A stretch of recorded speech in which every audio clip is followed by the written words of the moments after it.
Hello, my YouTube family. I hope you all had a blessed day. So many books have been written by the winners of wars depicting their stories.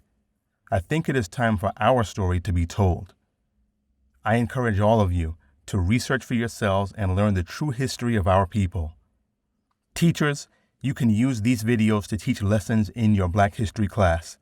Students, when you're thinking about doing a report for Black History Month, come to our channel, go through the library of videos, and pick one of the people that we highlight.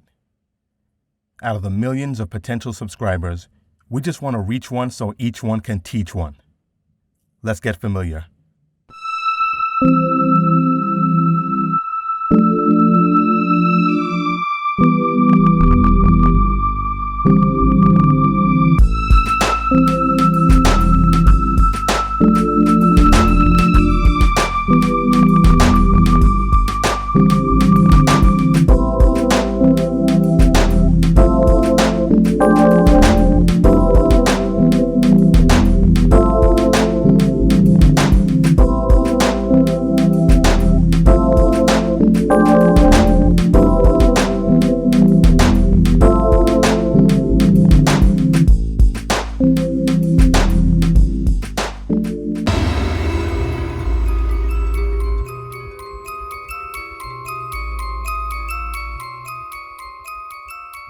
In today's episode, we take a look at the story of when California once tried to ban Black people. Peter Burnett took the podium in Sacramento in 1849, and he faced a group of men like him, pioneers determined to take California from an upstart territory to a full-fledged state.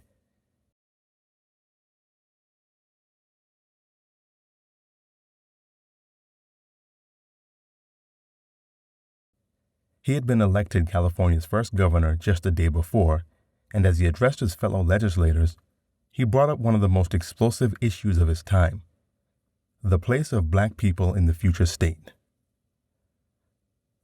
California had decided to ban slavery after a heated debate, but Burnett's vision didn't include Black residents at all.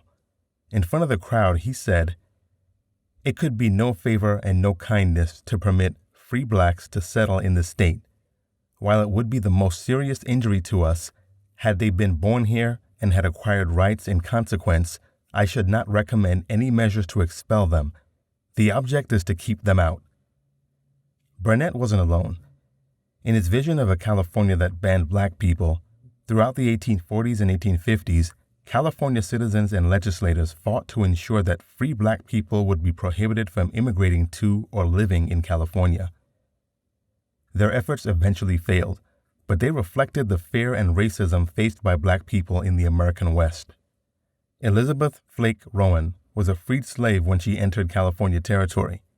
After settling in what is now San Bernardino, Rowan helped build a fort, cared for the children and women of her community, and enjoyed the abundance of the young state. Though her daily life was relatively mundane, she lived with her husband, a barber, and raised 3 children while working as a laundress.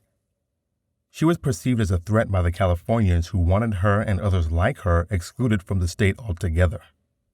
California's move to exclude Black people from the state had roots in the new state's conflict over whether to allow slavery or not. At the time, a national debate raged over how to decide if the United States' newest territories should be open to slavery, and opinions split between pro-slavery advocates, mostly from southern states, and free soilers, abolitionists who wished to introduce more slave-free states and territories into the Union. These debates heated up as the United States expanded westward, and in 1849, California threatened to change the equal number of free and slave states that held the United States Senate in a tentative balance.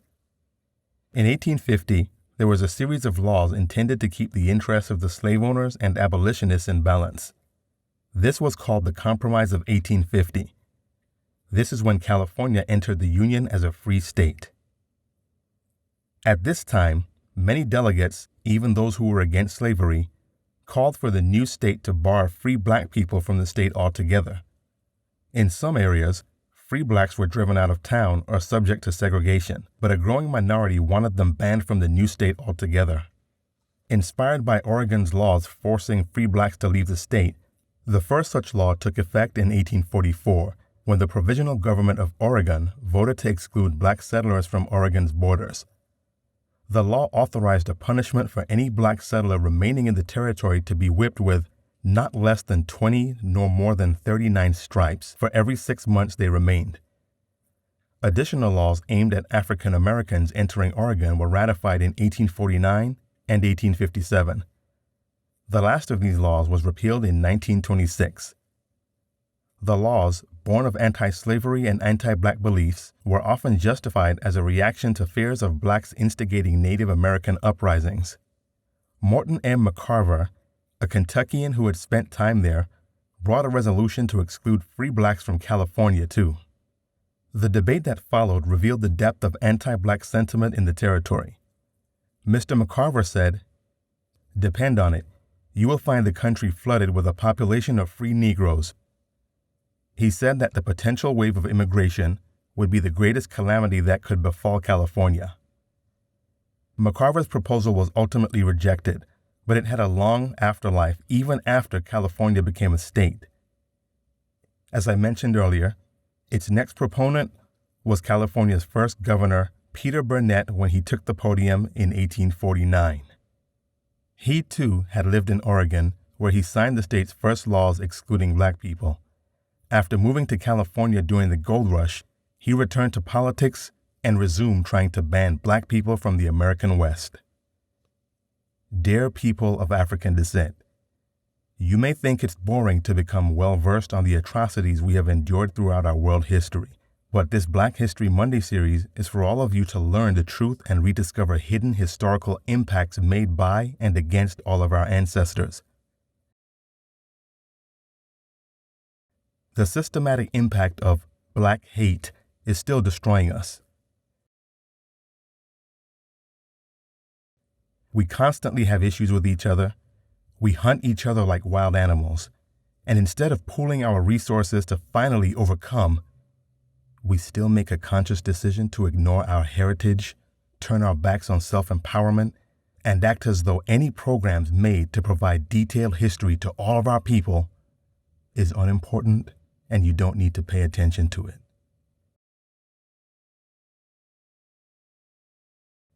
Case in point. Have you subscribed yet? Next week, Monday, we will continue to spotlight contributions made by Black people throughout history.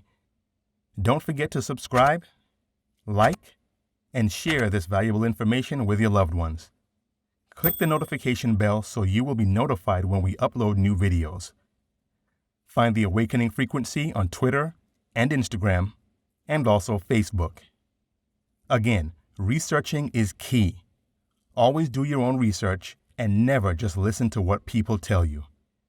We are the Awakening Frequency. Out of the millions of potential subscribers, we just want to reach one so each one can teach one. Peace.